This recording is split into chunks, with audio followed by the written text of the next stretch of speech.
स्वागत है आपका मानव जगत लाइव में। बात करते हैं पॉलिटिक्स की और उत्तर प्रदेश से बड़ी खबर सामने आ रही है। खबर यह है कि उत्तर प्रदेश की 10 विधानसभा सीटों में से 9 सीटों पर उपचुनाव की तारीखों का ऐलान हो गया है।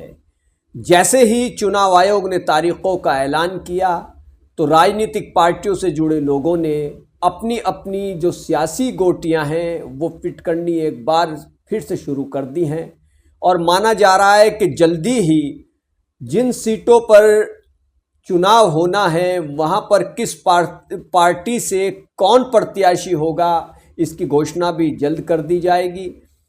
समाजवादी पार्टी ने तो 6 सीटों पर अपने प्रत्याशियों के नामों का ऐलान कर ही दिया है।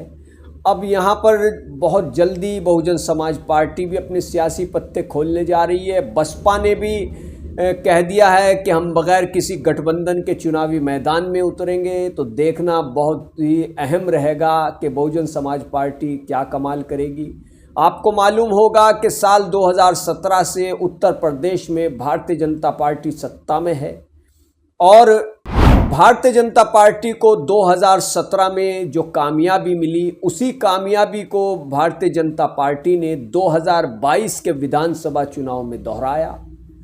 लोकसभा चुनाव 2024 में भारतीय जनता पार्टी को देश के सबसे बड़े राज्य उत्तर प्रदेश से झटका ज़रूर लगा, क्योंकि वहां पर जो चुनाव नतीजे रहे वो भारतीय जनता पार्टी की उम्मीदों के मुताबिक नहीं आए थे, क्योंकि वहां पर गठबंधन ने कमाल कर दिया था। गठबंधन ने सियासी तौर पर बहुत मजबूती वहां पर हासिल की।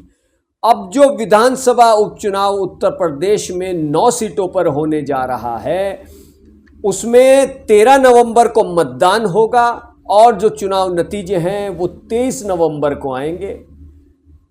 इसमें जो मुख्य मुकाबला माना जा रहा है, वैसे तो सभी राजनीतिक पार्टियां जोर आजमाइश करेंगी, लेकिन यहां पर उत्तर प्रदेश में जो मुख्य मुकाबला माना जा रहा है वो माना जा रहा है समाजवादी पार्टी और भारतीय जनता पार्टी के बीच। समाजवादी पार्टी उत्तर प्रदेश में सबसे मजबूत विपक्ष है और भारतीय जनता पार्टी सत्ता में है। मुकाबला इन दोनों के बीच ही कांटे की टक्कर का माना जा रहा है। बहुजन समाज पार्टी की मुखिया मायावती ने भी ऐलान कर दिया है कि वो बगैर किसी गठबंधन के, बगैर किसी पार्टी से गठबंधन किए अकेले दम पर चुनावी मैदान में, यानी जो ये उपचुनाव होने जा रहा है इसमें बहुजन समाज पार्टी के प्रत्याशी चुनावी मैदान में उतारे जाएंगे। यहां पर मुस्लिम वोटों की सियासत करने के लिए मशहूर MIM के चीफ असदुद्दीन ओवैसी की क्या भूमिका रहेगी, इस पर भी सबकी नजरें बनी रहेंगी। आज़ाद समाज पार्टी जिसके सांसद चंद्रशेखर हैं वो यहाँ पर किसके साथ रहते हैं, क्या उनकी सियासी रणनीति रहती है, इस पर भी सबकी नजरें बनी रहेंगी। और भारतीय जनता पार्टी को लोकसभा चुनाव 2024 में जो सियासी नुकसान हुआ, जो पॉलिटिकल नुकसान हुआ, भारतीय जनता पार्टी उस नुकसान की भरपाई करने की पूरी तैयारी कर रही है। वैसे तो ये 9 सीटों पर उपचुनाव का ऐलान किया गया है, लेकिन ये चुनाव भी काफ़ी महत्वपूर्ण है, इसलिए कि 2027 में उत्तर प्रदेश में जो विधानसभा चुनाव होगा, ये चुनाव जो उपचुनाव होने जा रहा है ये उसका सेमीफाइनल माना जा रहा है।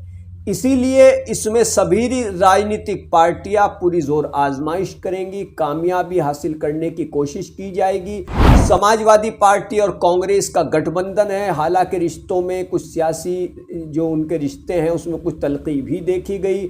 बहुजन समाज पार्टी का जनाधार लगातार कमज़ोर होता जा रहा है। वहीं आकाश आनंद को जिम्मेदारी मिली हुई है बहुजन समाज पार्टी की ओर से, काफ़ी बड़ी जिम्मेदारी उन पर है। वो यहाँ क्या कमाल कर पाएंगे।